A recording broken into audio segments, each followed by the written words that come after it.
دور میں تعلیمی نظام کو اپڈیٹ کرنے کی، مسلمانوں کے تعلیمی نظام کو اپڈیٹ کرنے کی کوشش ہوئی، اچھی خاصی کوشش ہوئی، لیکن یہ 13ویں اور 14ویں صدی کی بات ہے۔ 19ویں صدی آتے آتے وہ نظام بھی آؤٹ ڈیٹڈ ہو گئے۔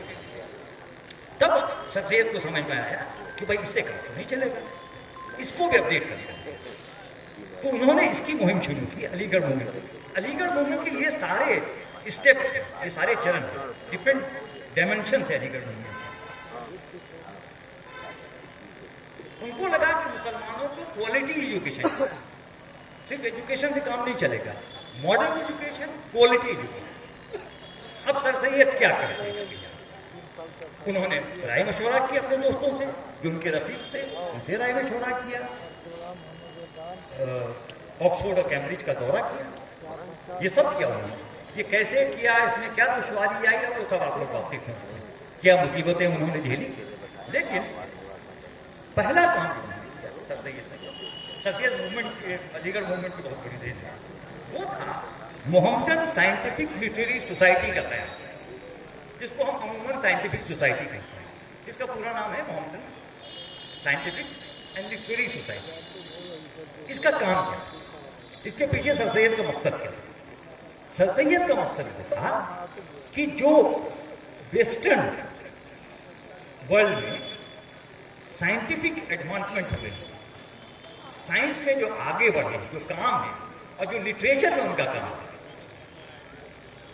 جو ادب میں ان کا کام ہے، اس کو اردو میں ٹرانسلیٹ کر کے یہاں کے ینگ بچوں کو، نوجوانوں کو اس سے روبرو کرایا جائے، تاکہ ان کی سوچ جو ہے وہ بدلے، ان کے سوچ کا ہورائزن بدلے، بڑا ہو، کینوس بڑا ہو۔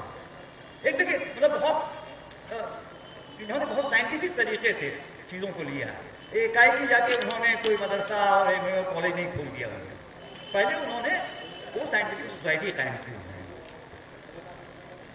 ان کا کام یہ تھا کہ ترقی کی میں نوجوان۔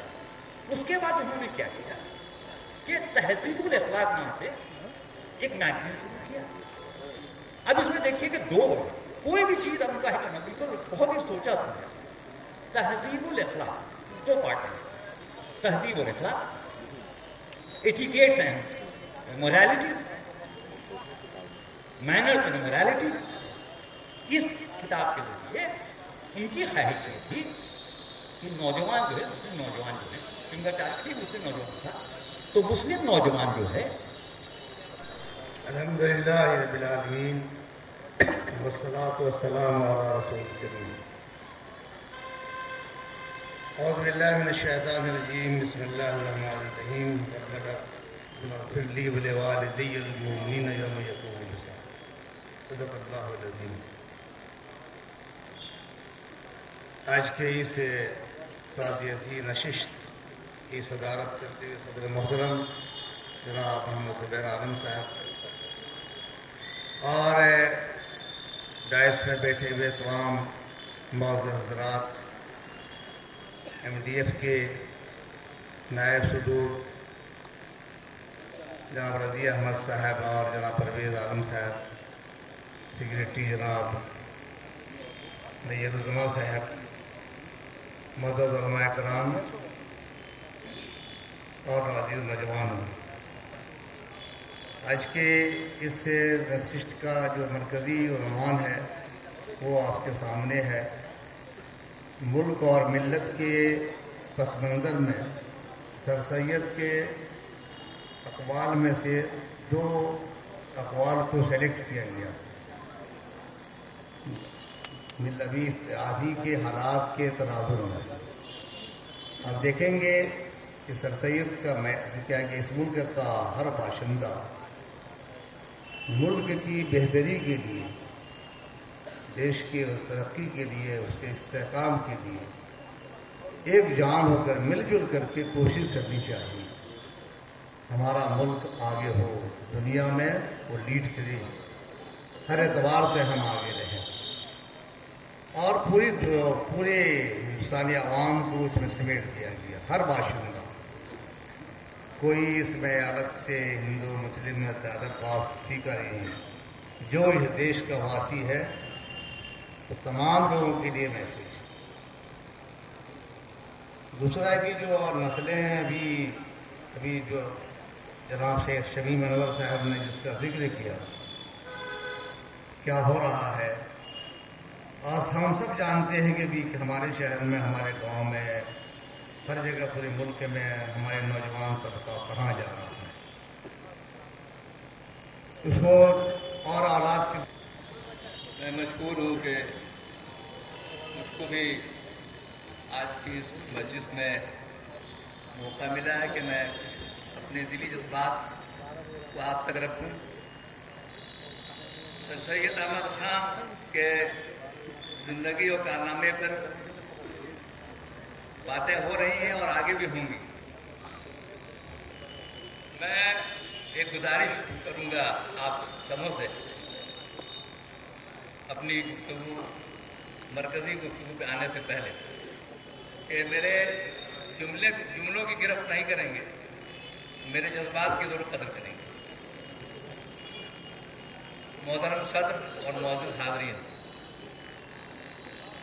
آج کی اس مجلس کے آرگنائزر کا میں بہت مشکور ہوں کہ انہوں نے عریا کو بھی معروم نہیں کیا۔ آج جہاں پورے ہندوستانی کے مختلف ملکوں میں پروگرام ہو رہا ہوگا، اس کی کڑی سے یہ آج کا پروگرام بھی جڑ گیا ہے۔ میں دو موضوع صرف رکھوں گا۔ کسی بھی محل کی بنیاد، اگر بنیاد اس کی مضبوط ہے تو محل آپ جتنا اونچا کھڑا کر لیجیے، بلا خوف خطر وہ کھڑا ہو جائے گا۔ لیکن اگر اس کی بنیاد کمزور ہے تو محل کھڑا نہیں ہو سکے گا بلکہ گر جائے گا۔ سر سید کو سر سید کس نے بنایا؟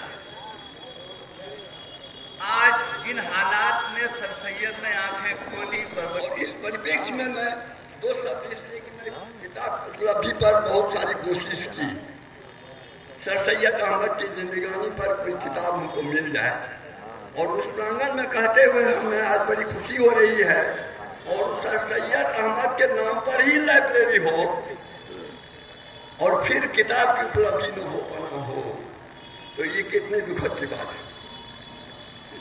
لیکن خوشی کی بات بھی اسی کے ساتھ لگی ہوئی ہم لوگوں کے ساتھ۔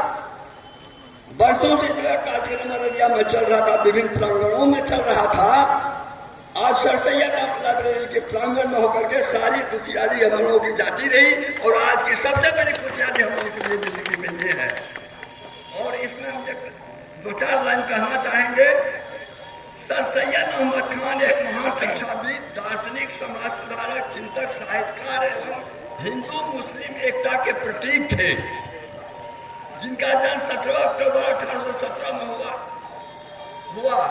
سر سید احمد خان نے مسلمانوں کے آدھنک شکشا کے پرچار پرسار کے لیے ایک آندولن چلایا، جسے دنیا علی گڑھ آندولن کے نام سے جانتی ہے۔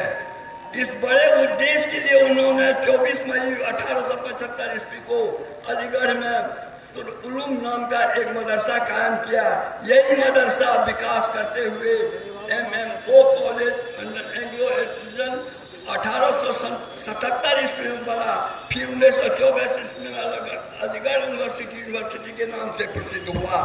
ہندوستانی مسلمانوں کے اندر تعلیمی بہادری پیدا کرنے میں اس یونیورسٹی کا بہت بڑا یوگدان رہا، جس کا انقاعدہ آپ خود لگا سکتے ہیں۔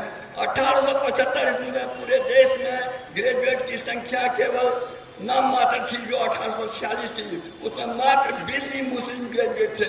سر سید احمد کا دیہانت 1898 عیسوی علی گڑھ میں ہوا۔ 1880 عیسوی سے 1898 تک ماتر 19 برسوں میں مسلم گریجویٹ کی سنکھیا 126 ہو گئی۔ شکشا کے چھیتر میں کیول اس سنستھا نے جو کچھ کیا وہ ایک انقلاب تھا۔ آج بھی اس کمر توڑ مہنگائی میں کے یگ میں علی گڑھ مسلم یونیورسٹی کی شکشا سب سے سستی